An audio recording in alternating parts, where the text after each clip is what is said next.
Good morning, conference. I'd now like to introduce our next speaker, who in fact needs very little introduction to this conference. He's the MP for Orkney and Shetland. He's our former Chief Whip, former Secretary of State for Scotland. He's currently our spokesman on Home Affairs, on Northern Ireland and on Justice. And he's our longest-serving MP, Alastair Carmichael.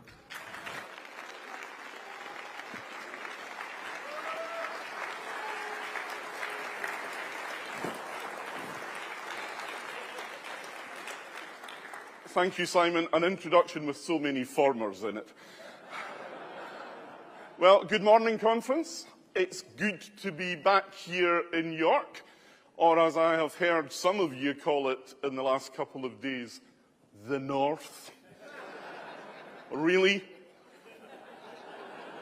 North, South, these are all relative terms, something that even I and a southerner like Jamie Stone can agree on.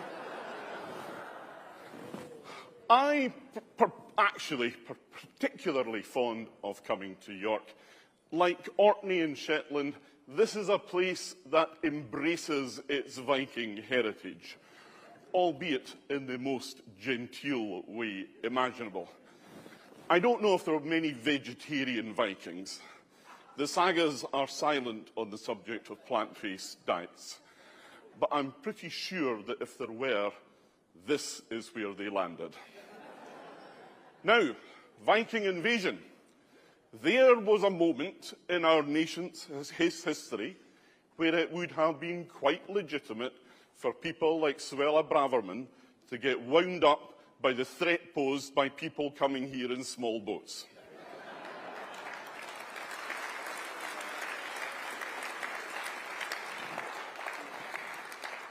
Talking about Suella, did you see her saying that apparently the country is now being run by Islamic fundamentalists? Liz Truss, on the other hand, says that the country is being run by trans activists. Now, I'm no expert, but I suspect they can't both be right. What I think is remarkable, however, is that it seems neither of them thinks that Rishi Sunak is actually running the country.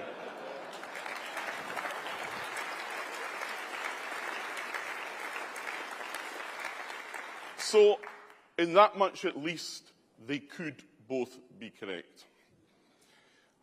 We may not have a date for the election. There has not yet been a single vote cast, but already the Conservatives are acting more like an opposition than a government. They have simply lost interest in running the country. One of the fundamental truths of politics is that governments and babies' nappies need to be changed regularly and for much the same reason.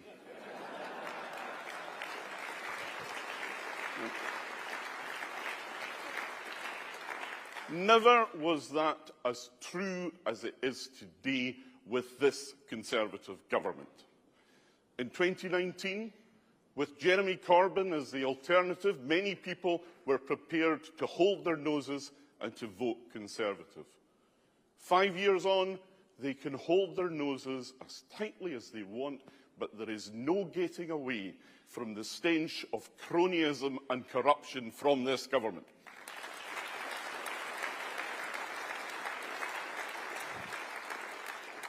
So let us be quite clear. When that election comes, a vote for the Liberal Democrats will be a vote to rid our country of their corrupt and corrupting influence.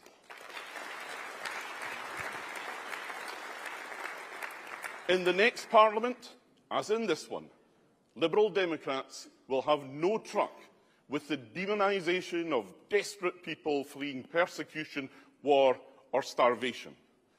Be equally, though, in no doubt, we shall break the people smugglers' business model. We won't do it by cooking up pointless schemes, eye-watering expense, and planes to Rwanda. We will do it as we have already done it for people coming from Ukraine or from Hong Kong, by giving them safe and legal routes to get here.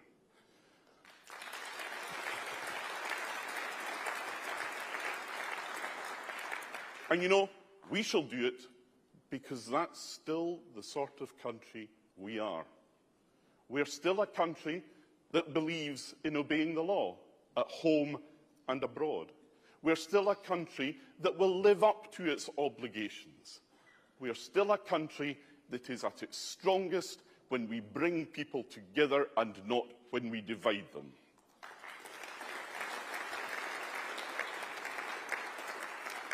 If the Conservative government cannot perform these most basic of functions, then they do not speak for this United Kingdom and they have to go. But come that election, not being the Conservatives can only be our starting point. People will want to hear more than that. They will want to hear that this party knows not just what it is against, but what it is for. And that is what we must now tell them. As Liberals, our starting point is always the freedom of the individual, the right that we all have to do as we want, as long as it does no harm to others. We are Liberals, not Libertarians. We understand also that for people to have meaningful freedom, we pool our individual freedoms to make a thing called community. And then we build upwards to nation states that we then expect to work with other nation states. That's why ours truly is a party of law and order. Because we understand that we cannot enjoy our freedom if we're not safe to leave our own front door. And Conference, that is the reality of how so many of our fellow citizens feel today. 3 out of 4 cases of burglary and car theft are still going unsolved.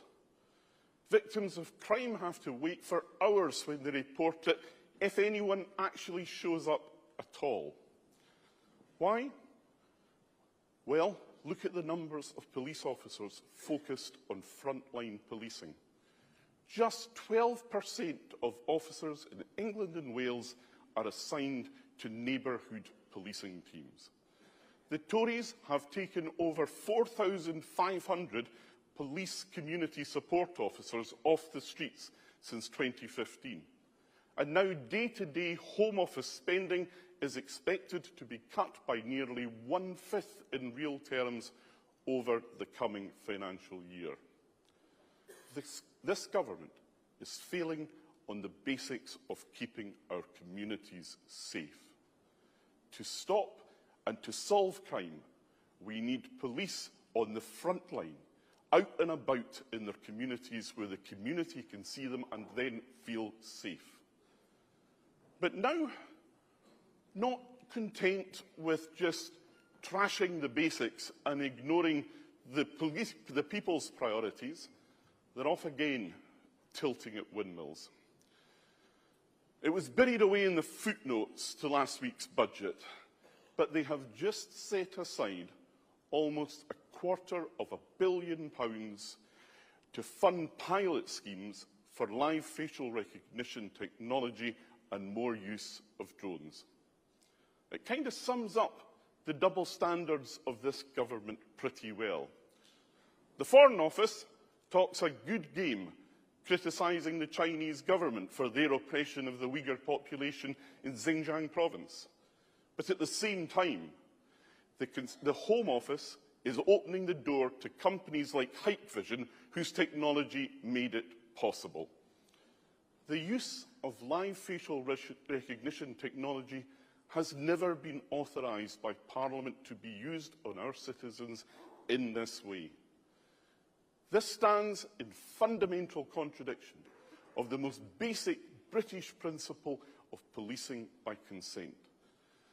And that's why I tell you today, any influence that this party has on the next government will be used to put every penny of that £250 million back into frontline community policing.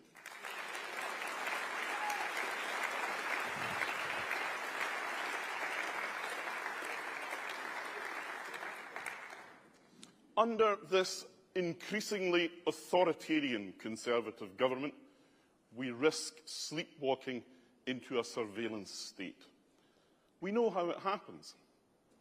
The starting point is always, if you've got nothing to hide, then you've got nothing to fear. Well, actually, lots of people have plenty of things to hide. And more than that, they're quite entitled to hide them. It's called privacy. So,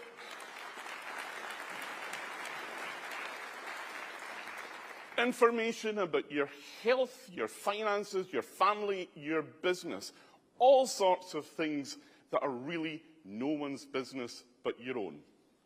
And then they'll tell us, don't worry, your data will be held by the government. Trust me, we're the government. Well, try telling that to the 9,500 officers and civilian staff of the Police Service of Northern Ireland, whose names, workplace location and unit were published on the PSNI own website. Yeah, it was an accident, but it was an accident that was able to happen because the force had no strategy for keeping that data secure. And that conference was no accident. That was the product of a political system and government that allows the people at the centre and at the top to think that they should be able to control the rest of us. In this party, we know that it is our right and indeed our duty to control them. Only the Liberal Democrats understand the importance of this. Who here thinks that Labour can be trusted to protect our freedoms? I'll tell you now, I don't. Labour has an authoritarian streak in it a mile wide.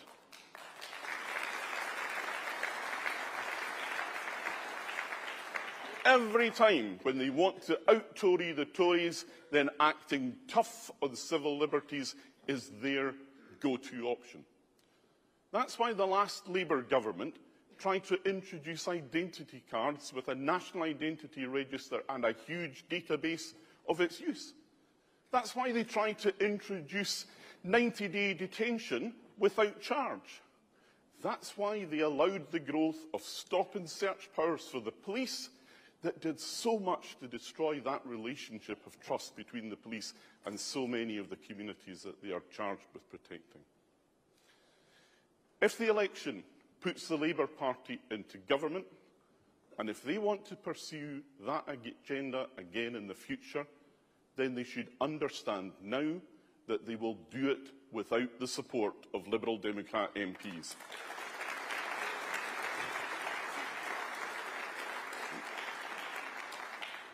This party is not about splitting the difference between the Conservatives and the Labour Party.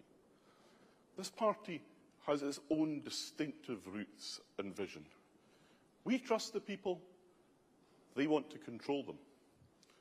We embrace diversity and difference. They see it as some sort of threat.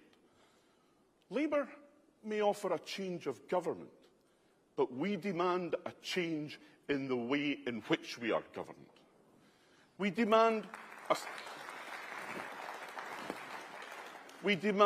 stronger, greener, fairer and more united kingdom.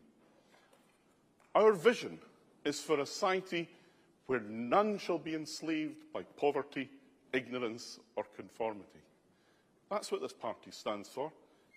And the moment is fast approaching when we're going to have to get out and fight for it. Door by door, street by street, vote by vote. Fight for it like the very future of our country as a force for good in a dangerous and ever-changing world depends on it. Because, conference, be in no doubt, it does. Thank you very much.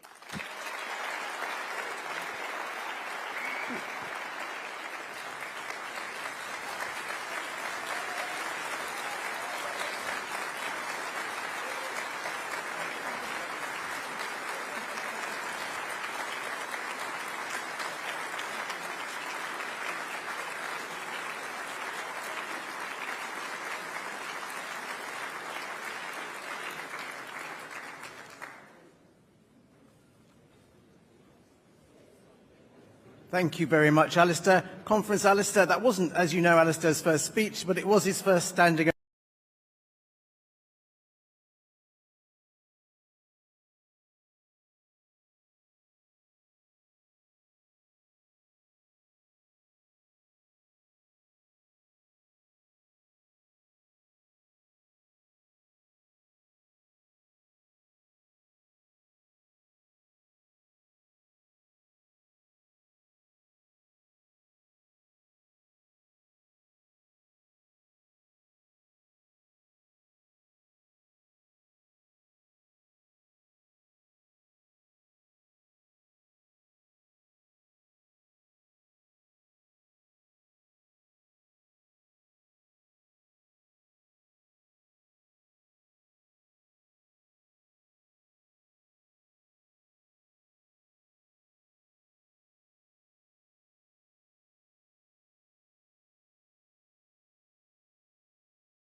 you.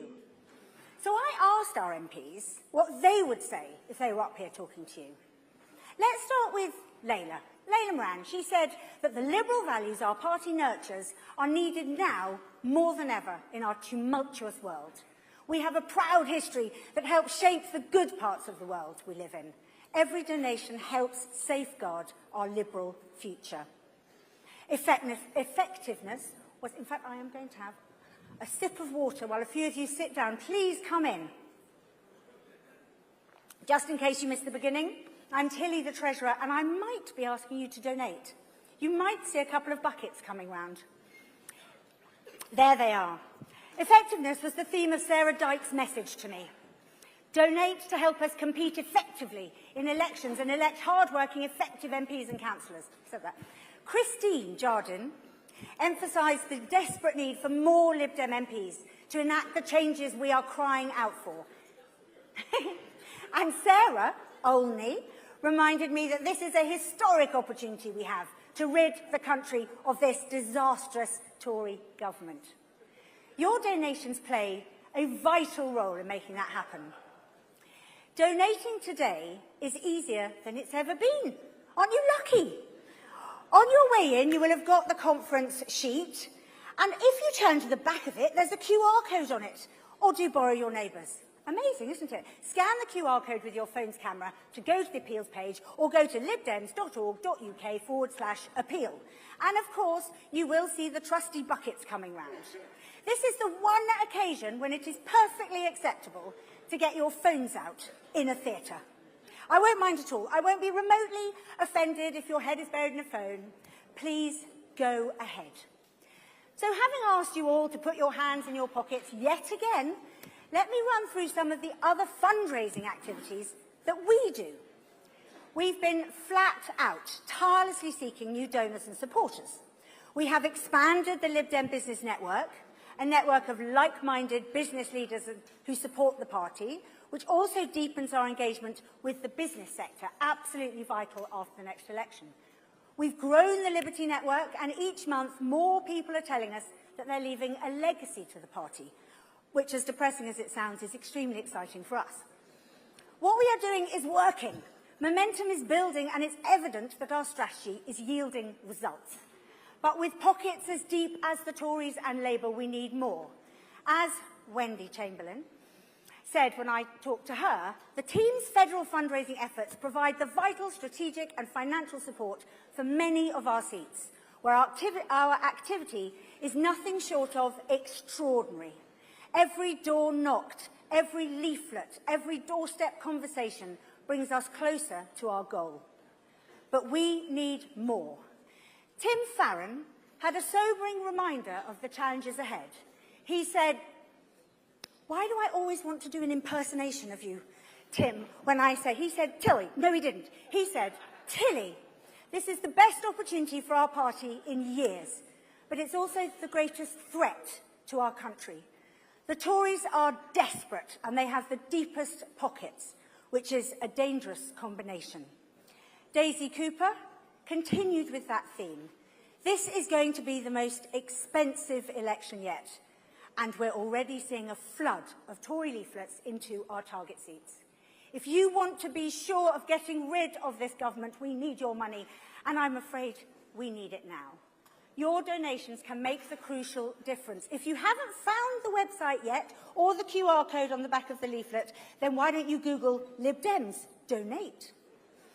We need to seize this opportunity to reshape the future of our country for generations to come, and indeed Jamie Stone has seen an exciting increase in support from young and first-time voters during his door-knocking efforts. I asked a few future MPs too. One underlined the need for optimism, saying that many people have lost faith in politics because they feel it's broken. We have a once-in-a-generation opportunity to restore a strong, humane and green Liberal voice to Parliament. And she is not the only one to mention the green agenda. Vera Hobhouse is passionate about the need for donations to drive climate action. Munira Wilson wanted me to remind you of the importance of the Liberal voice in challenging Tory authoritarianism, which is trampling over every minority, and the Labour Party too scared to stand up to them. And Richard Ford set the stage for Lib Dem influence in a balanced Parliament. I like the sound of that, she says, thumping her chest again. Perhaps throw in a bit of voting reform at the same time? And if we can get new MPs elected, as another PPC said to me, we will take on the big dogs, the sewage fat cats, the energy barons, the Tory billionaires who donate for their own interests. Who can they be talking about, Frank Hester? But to take on those, we need money. Our campaigns need money. Feel free to get your phone out, or your wallet, or your checkbook, or all three. Because if you like the sound of anything I've said today, please give as generously as you can. We are in this together, and together, let's go and make history. And unless Rishi spoils things, I hope to see you in Brighton in September. Thank you.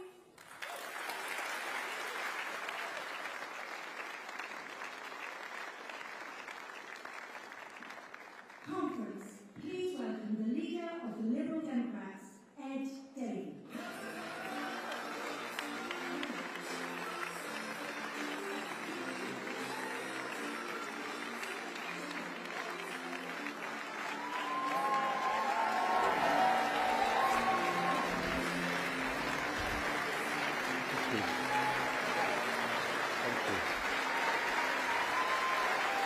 Thank you.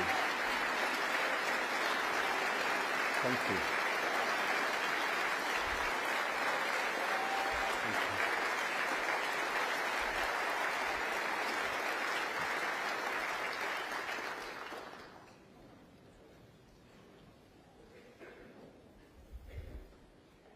It was 9:35 on Thursday evening. 25 minutes to close of polls. I was still knocking on doors, trying to convince just a few more voters to get to the polling station and vote Liberal Democrat.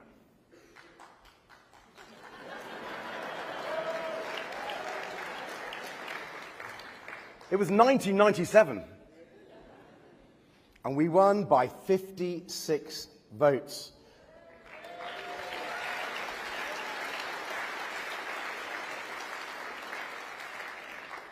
We weren't meant to win that seat. We had no right to win it, but with a great team working incredibly hard, we did.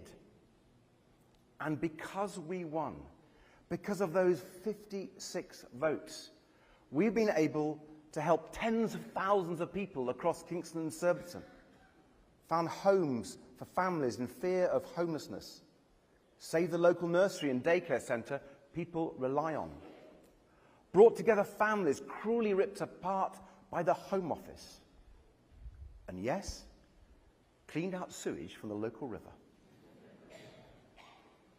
Friends, we have changed so many lives for the better in Kingston and Surbiton thanks to that unlikely 56-vote breakthrough in 1997, a once-in-a-generation election.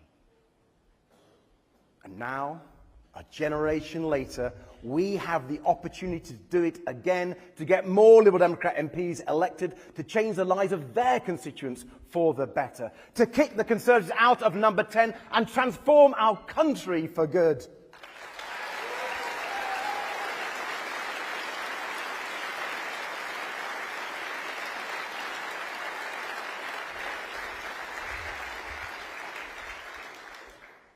Now, of course, we don't yet know when election day will be.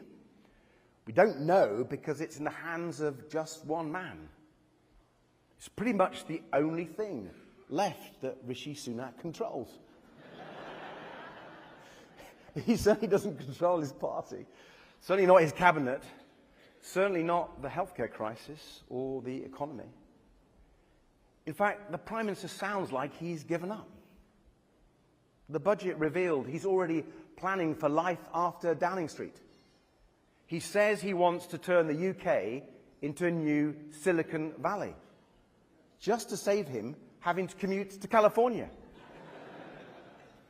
I call that career planning on the taxpayer. But just picture Rishi Sunak now as he sits at his desk in Downing Street, Coke in one hand, crystal ball in the other, trying desperately to predict the day of least catastrophe for Tory MPs, like the Conservatives' very own Nostradamus. Who knows? Maybe, despite what he says, Rishi will call the election tomorrow, or next week. I certainly hope so. The country can't wait a moment longer to see the back of this terrible government. And as we've shown this weekend, we're ready. We're up for the fight. We have our amazing candidates, already brilliant local champions for their areas. We have the right policies that speak to the challenges people are facing. And we have all of you, the strongest campaigning force in British politics today.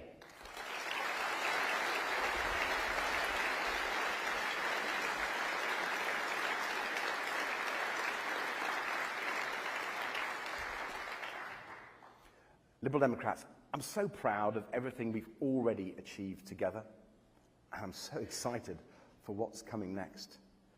So come on, Rishi, get that podium out in front of number 10. Time to go to the palace. The British people are ready, and so are we.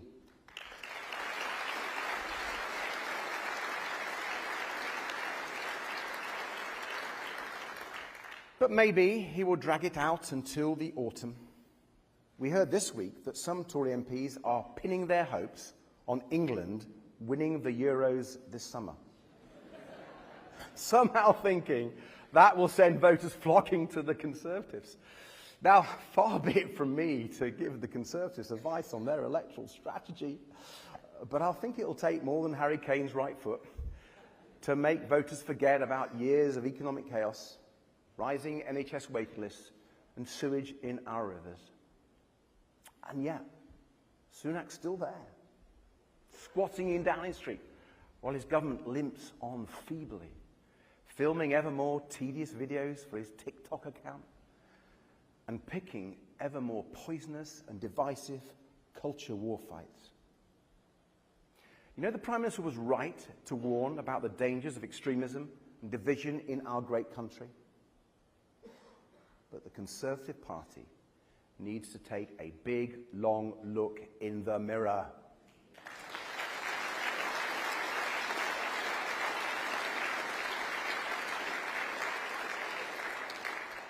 The party that brought us Boris Johnson, Suella Braverman, and Lee Anderson, proudly funded by a man who made the most appalling racist and sexist comments. The Conservatives no longer represent British values of decency, tolerance, and the rule of law.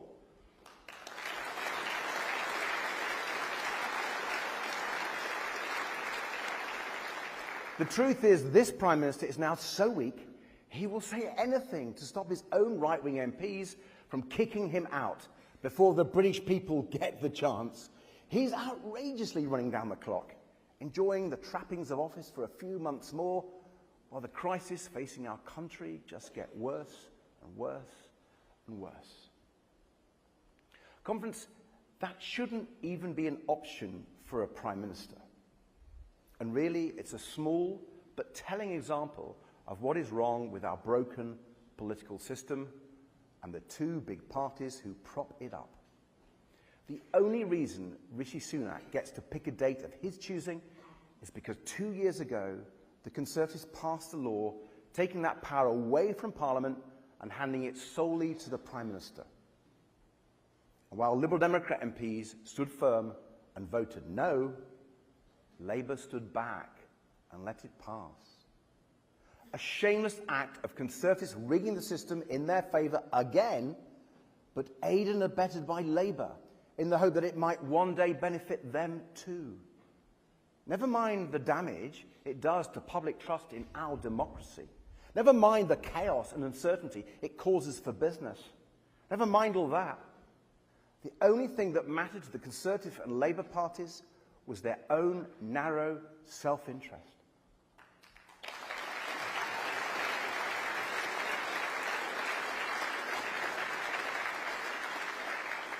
And Liberal Democrats, that's what sets us apart from the other parties. We don't ask how we can benefit from the current system. We ask how we can change the system to benefit everyone. We don't see politics as a game of accumulating power for ourselves. We see it as a chance to put real power in everyone's hands, to give people a fair deal. Because the mess our country is in demands not a plan to tweak things, but a plan to transform everything. When I travel across our great United Kingdom, when I hear from families struggling to make ends meet, small businesses crushed under the weight of conservative red tape and crippling energy costs, patients waiting months or even years for the treatment they desperately need, when I see how so much in our country just isn't working the way it should, from crumbling schools to sewage in our rivers, I simply can't understand how the other parties don't seem to get it. Steady as she goes isn't going to cut it. The same old answers will only leave us with the same old problems. Tinkering around the edges won't come close to solving anything. And yet, that's what both the Conservatives and Labour are offering. They're both trying to cloak themselves in the costume of change, but they're both really saying, keep things the same. But friends, our country needs change, real change, across the board, from our economy to our NHS to our environment. On issue after issue, problem after problem, the Liberal Democrat approach is so different. Because we don't just want to change things on the surface, paper over the cracks, and leave the foundations to crumble underneath. We want real change that makes a real difference to people's lives. But that change will only happen if we change our political system too.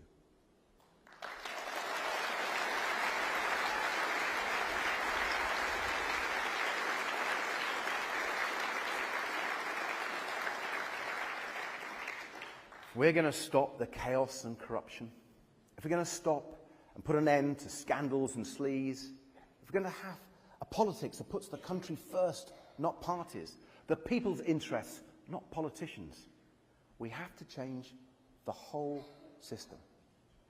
First past the post. It distorts democracy. It leaves millions of people feeling powerless and excluded, unable to hold those in power properly to account.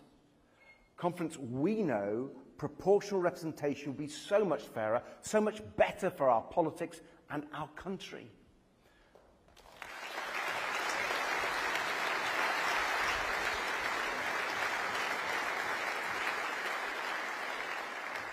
And you know, a majority of the British people now back electoral reform. So why hasn't it changed? Why are we still the only party fighting for political change? Because for the Conservatives and Labour parties, the current system suits them. It lets the Conservatives in most of the time, despite the majority of people voting against them. And Labour knows that if they wait long enough, their turn will come. So it swings from blue to red and back again, so nothing else really changes either. The problems in our country mount up. Governments get ever more out of touch, and people are left feeling ever more disillusioned. It can't go on like this, conference. We urgently need to mend our broken politics. And yes, that means changing the government, but that alone won't be nearly enough. First past the post has to go.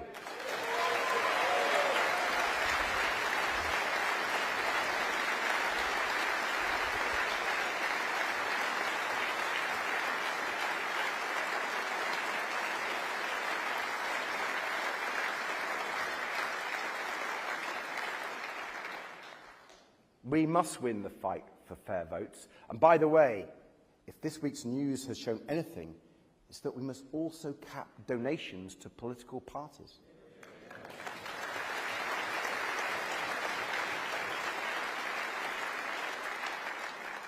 so that even the wealthiest racists cannot buy power and influence over the Conservative Party.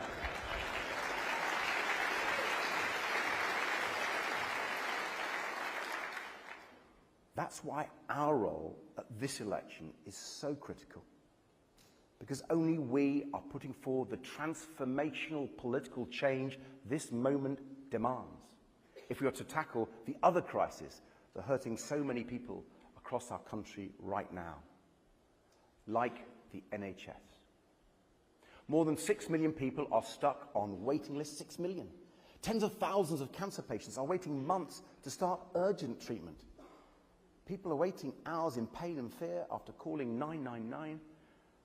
Ambulances are stuck outside hospitals waiting to hand patients over. Things have got so bad under this Conservative government, fixing them is an enormous task. And not just in England. One of the many great disappointments of the Labour government in Wales and the Nationalist government in Scotland is their total failure to get their health services working for patients.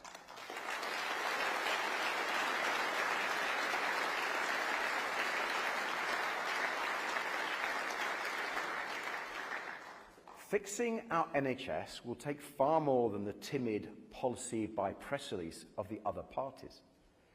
It will take the big, bold reforms only the Liberal Democrats are putting forward, and that Daisy Cooper is leading the charge for so brilliantly.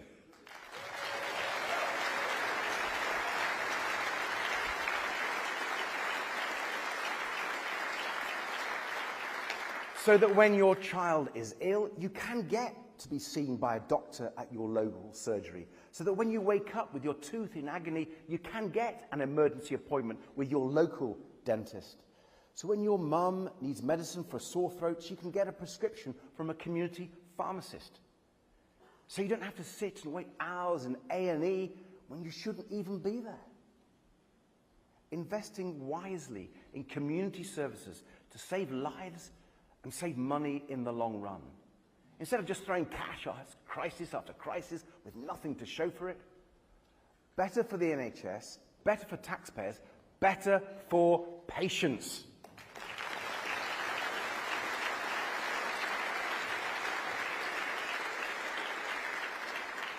And there's another part of our plan to save the NHS that really sets us apart. Care. Because as Liberal Democrats, we understand if you want to fix the NHS, you have to fix care too. Social care, family care. For the grandma who is stuck in an overcrowded hospital ward right now. Just imagine if she could go home today and see her grandson, watch him play. Imagine if she could be cared for at home by her children who are desperate to look after her. Imagine if they had the support, the equipment, and professional care that they need. Imagine how much better that would be for everyone and for our NHS. That is what our plans would make possible. That is what we're talking about when we talk about care. And that's why we have put such an emphasis on supporting carers, young and old, paid and unpaid, the unsung heroes who do such a remarkable job looking after loved ones.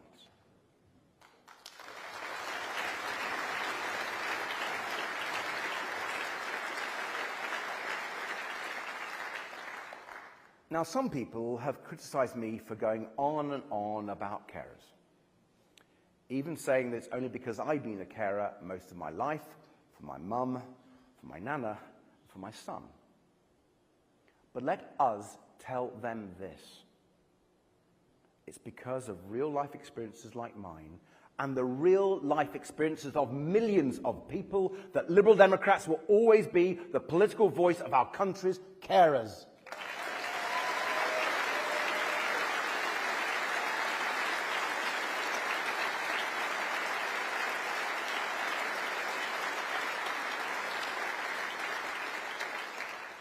Only we truly understand if you care about the NHS, you have to care about care.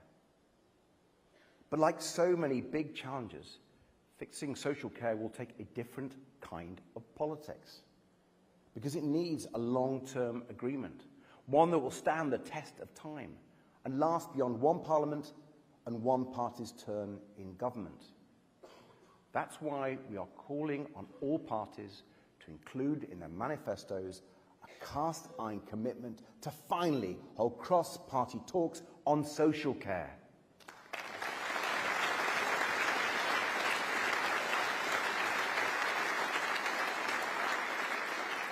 To finally forge the agreement that's been kicked down the road for far too long, so that everyone can get the care they need, when they need it, and where they need it, in their own homes if possible.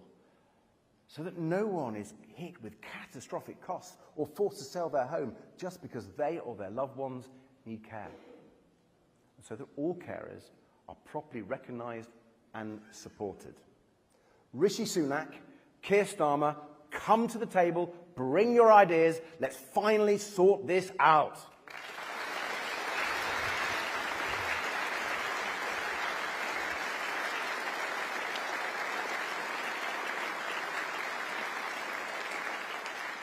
These are the big Liberal solutions for the NHS, which was, after all, a big Liberal invention. Not just because it was a Liberal William Beveridge who laid the foundations, but because of the values it embodies.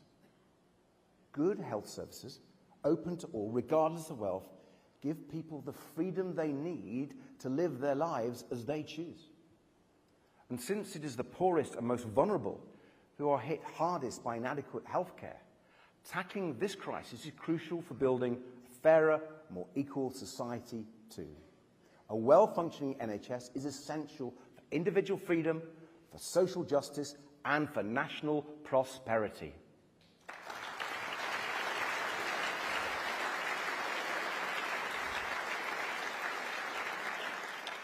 So the NHS is central to the Liberal Democrat election campaign and beyond.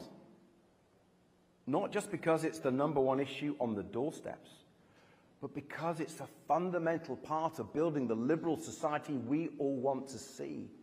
And it's a fundamental part of growing our economy again after years of conservative stagnation. Because the reality is this: a healthy economy needs a healthy population and a healthy NHS.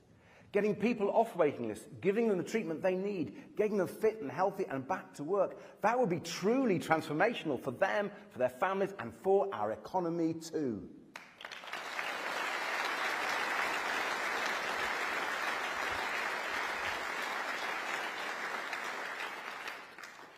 But as well as a healthier NHS, our economy needs a lot more to repair it after suffering so much conservative vandalism.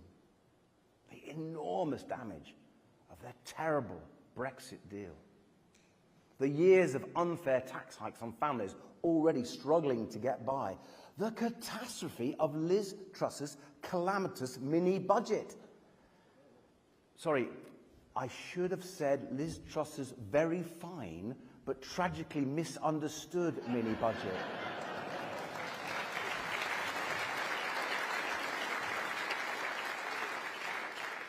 I've got to stop letting the deep state write my speeches.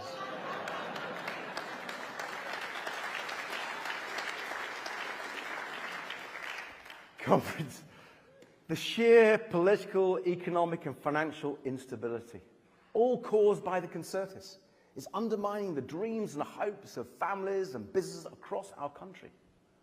All this instability because the Conservative Party has been consumed by the most damaging, never-ending soap opera in British political history.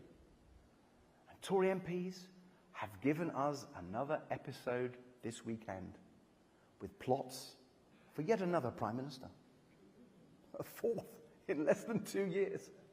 I don't know who's writing this soap opera, but it jumped the shark a long time ago.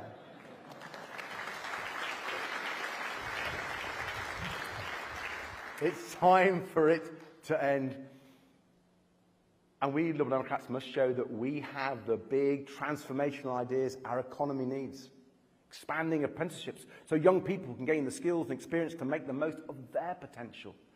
Backing small businesses so entrepreneurs can grow their firms and create good jobs for people in their communities. investing in home insulation and renewable power so families struggling to pay their energy bills can stay warm for less and use cheaper, cleaner energy too. In conference, I mean really investing in renewables? Leave it to others to back away, water it down, shrink from the challenges before us. We will stick to our guns. We know that such investments are necessary not just to meet our climate goals, but necessary to transform our economy for the future. While others say our country can't afford to invest in that future, we know our children can't afford for us not to.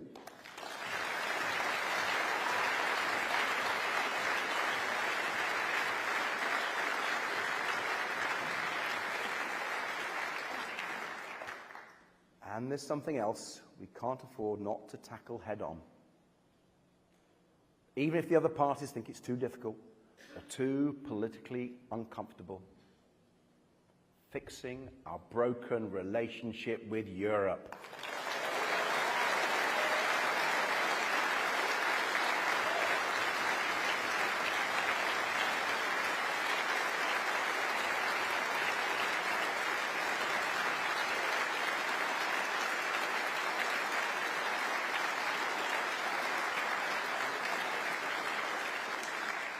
Ending the destructive cycle of conflict and confrontation the Conservatives have plunged us into with our nearest neighbours and biggest trading partners.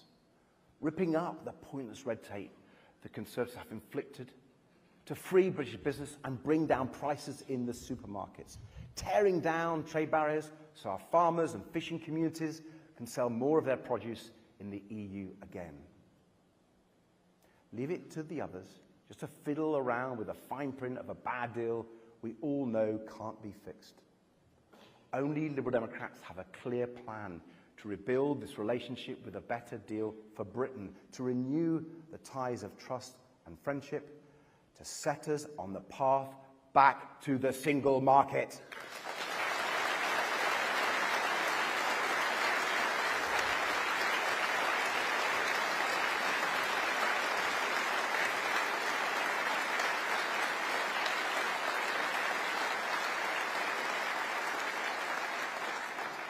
Our plan to repair the damage the Conservatives have done, and in time to restore Britain's place at the heart of Europe where we belong.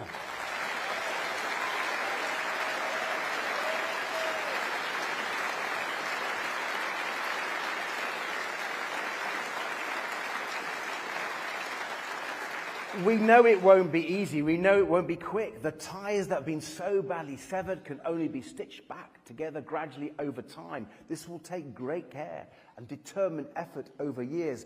But if we are to transform Britain's economic future, we must start today.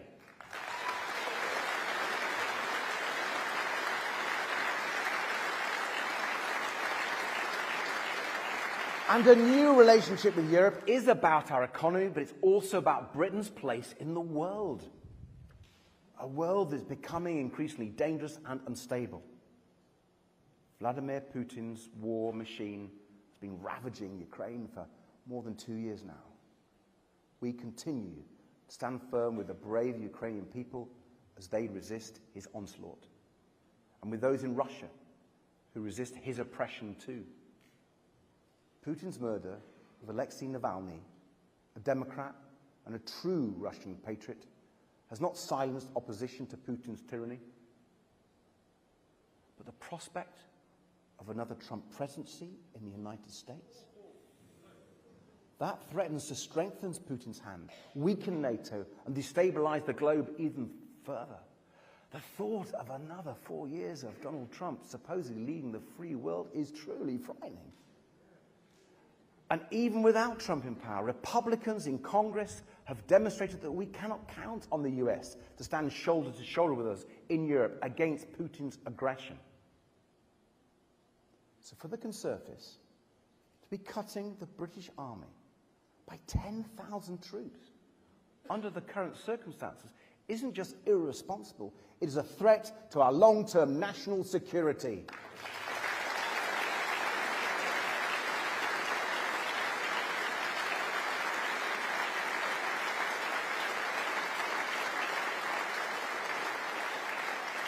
First, your cuts to the British Army now.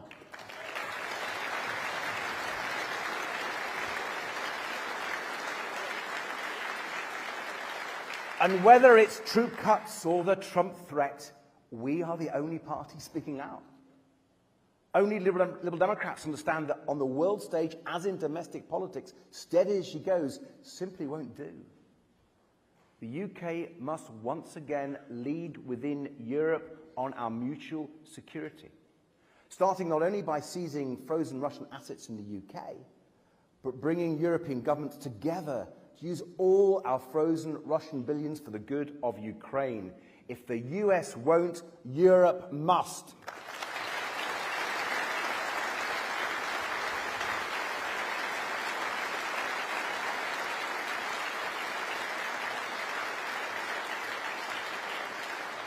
Britain can stand tall again on our continent and around the world as a force for good, championing democracy, human rights, and the rule of law. It will be no small task. The Conservatives have so trashed our reputation and undermined the rule of law so badly. But we, Liberal Democrats, are internationalists to our core. We know that our country is at its best when it's open and outward-looking. We know that whether it's a war or a pandemic or rising sea levels, events beyond Britain's borders are a threat to Britain here at home. And there's one set of events that have been weighing particularly heavily these past few months: the horrifying conflict in the Middle East and the humanitarian catastrophe unfolding in Gaza. I visited Israel and Palestine 3 weeks ago. I met Israeli citizens still visibly traumatized by the events of October the 7th. I met Itzik, a father, waiting for news of his 2 sons, Yair and Aitan, who were taken hostage by Hamas terrorists. And I met Palestinians deeply traumatized by the continuing carnage in Gaza.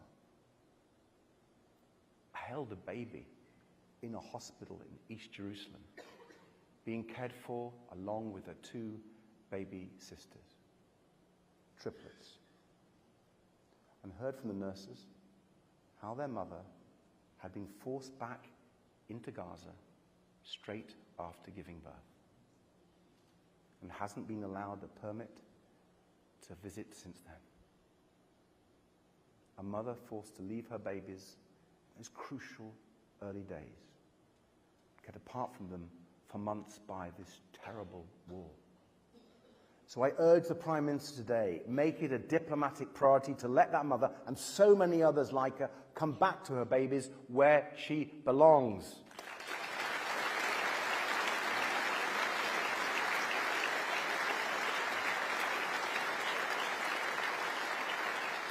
For us, moved to tears as we watch the brave journalists trying to report all this, it's vital we try to understand how both peoples have experienced the last few months, understand how both peoples have been so badly let down by their political leaders for so many years. My visit confirmed my pride in how our party has responded to this crisis, and pride in the way that Layla has spoken so insightfully and understood both peoples.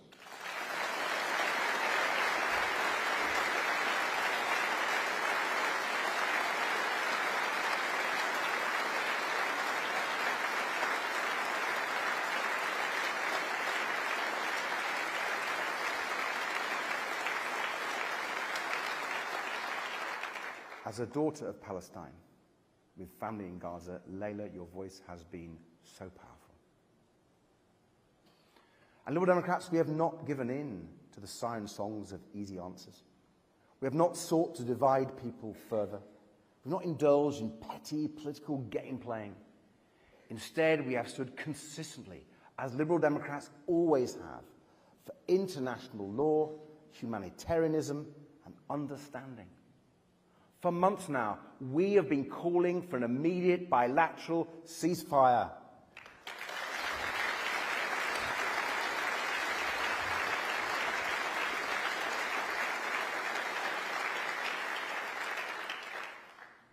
Only that way can you put an end to the appalling human suffering and tragedy in Gaza and get the hostages home to their families.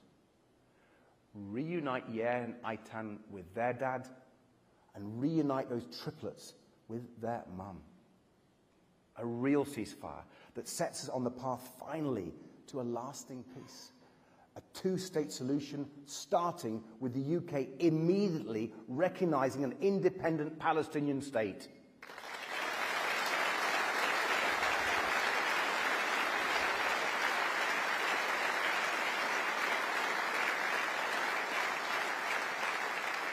Because only through diplomacy can we defeat the Hamas terrorists and their evil ideology, and only with a lasting peace can we make sure that Israeli and Palestinian children both grow up free of the horrifying cycle of violence that has endured for so long. Of course, the UK alone cannot make that happen. But if we stand tall in the world once again, if we rebuild the trust and alliances that make us strong, if we recognise the reality of today's unstable world and our role in it, we can be a force for good in Gaza and a force for peace in the Middle East. We can transform Britain's standing in the world. But we can only lead beyond our borders if we also live up to our values here at home. And that means zero tolerance for the appalling, devastating rise of anti-Semitism and Islamophobia we have seen since October the 7th.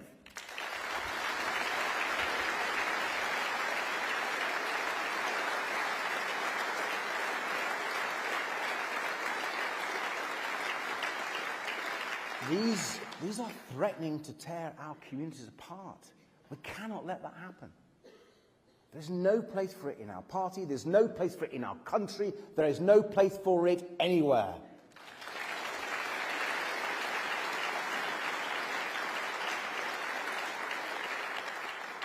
So Liberal Democrats will always stand up to those who spread hate and preach division. We will always strive with our words and our deeds to bring people together, to build understanding, and to reflect the dignity and common humanity of all people everywhere. Now that really shouldn't be a radical thing to say. But sadly, in today's political climate, it is. Conference, this has not been an easy time for our country or our world. Watching the news, reading the papers, it can be hard to hope right now. But change is coming. Hope is on the horizon. We will get past the challenges of today and reach the brighter future that does lie ahead. The real change we seek is possible. We can make it happen, as long as we have more Liberal Democrats strong in the next Parliament. And I know we can do it, because we've done it before. Back in 1997, with those 56 votes. We won. We got the Conservatives out and changed people's lives. And we can do it again, now.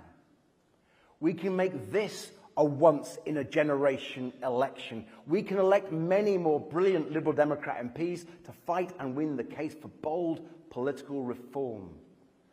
The real change we need to transform our country for good, to fix the health crisis, the cost of living crisis, the sewage crisis, and give people the fair deal they deserve.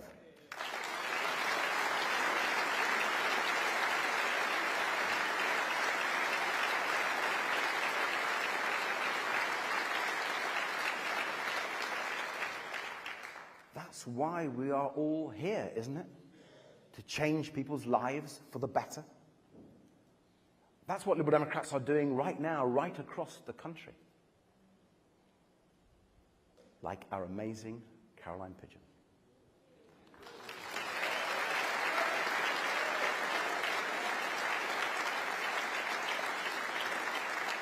Caroline has spent the last 16 years holding Boris Johnson and Sadiq Khan to account on the London Assembly, and she served on Southwark Council for a decade before that. A quarter of a century of of elected public service to London and to our party. Thank you, Caroline.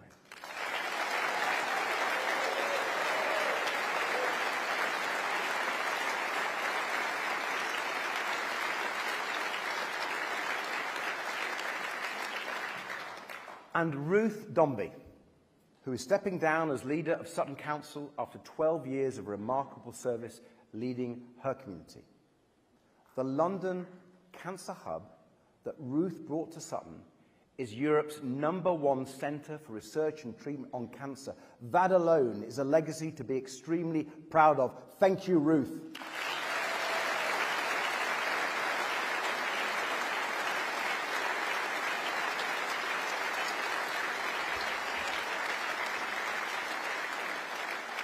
And there are brilliant Liberal Democrat councillors like Ruth in every part of our country. 600 more of you, thanks to our incredible local election results of the last 2 years. And I'm looking forward to seeing many more of you elected this May. And we can do it at the general election too, whenever Rishi finally grants it. Together, we have built what I firmly believe is the strongest campaigning force in British politics. We showed that we can do it in Chesham and Amersham.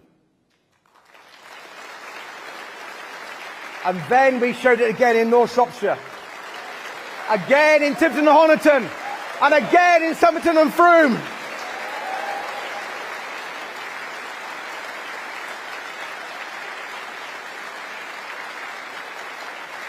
We elected 4 fantastic local champions who are already making a difference every day for their constituents. 4 brilliant Liberal Democrat MPs.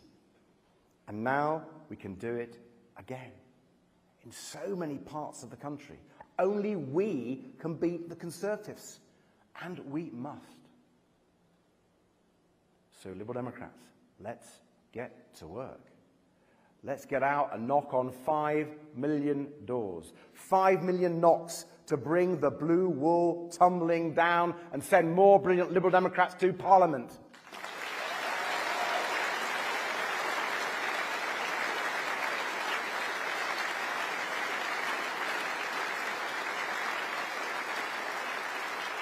More Liberal Democrats from Shetland to St Ives and everywhere in between. We must show people that they don't have to settle for the status quo. We can change the system. We can give people hope. We can deliver a fair deal, smash the blue wall, kick out the Conservatives and transform our country for good.